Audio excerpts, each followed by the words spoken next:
"Send him to the Tower," a phrase that had struck fear into the heart of the English for nearly 1,000 years.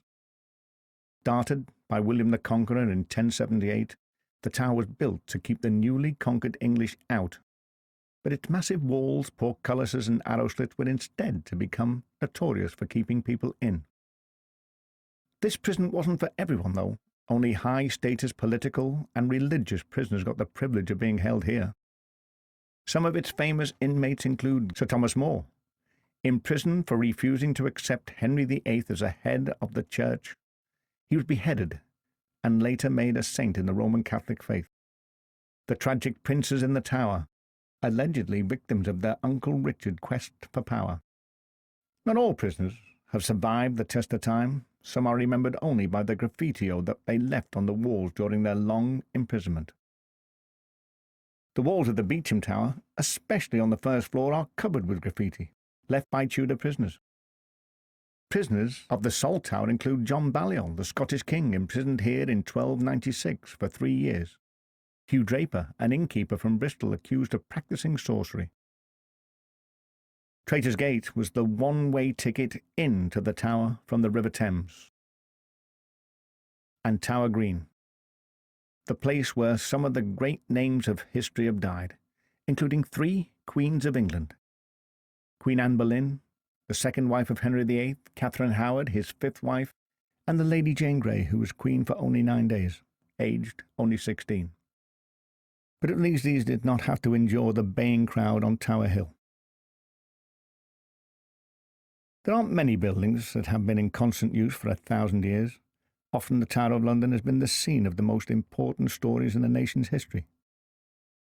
The Yeoman Warders, or Beefeaters as they are nicknamed, have long been a symbol of both London and Britain.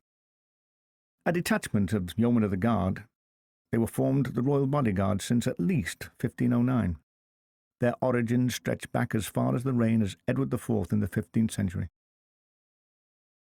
The Tower of London is actually 20 towers, together forming a mighty defensive stronghold.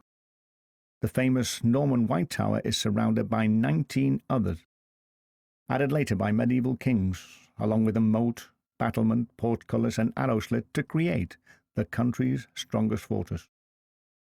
For many centuries in the past, it would have been a vast stockpile of arms and armour, protected by a garrison of soldiers, and conveniently located on the River Thames. The White Tower is one of the most famous castle keeps in the world, built to awe, subdue and terrify Londoners, and to deter foreign invaders.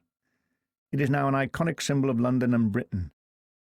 When it was built, the Tower of London was by far the tallest building in London, and it has remained a symbol of power ever since.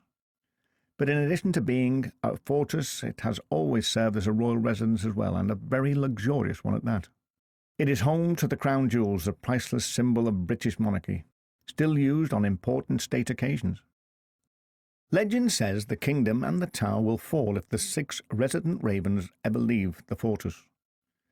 It was Charles II, according to the stories, who first insisted that the ravens of the tower should be protected. And to this day, we still maintain at least this many, who are looked after by the tower's resident raven master. These particular inmates eat 170 grams of raw meat a day, bird biscuits soaked in blood, and a weekly egg. The tower is also father of many of the national institutions that still exist today: the Royal Mint, London Zoo, the National Archive, and the Royal Observatory is now at Greenwich. Throughout its long and eventful life, the Tower of London has had to fight hard to survive and defend its own, sometimes behaving aggressively but always protecting its people.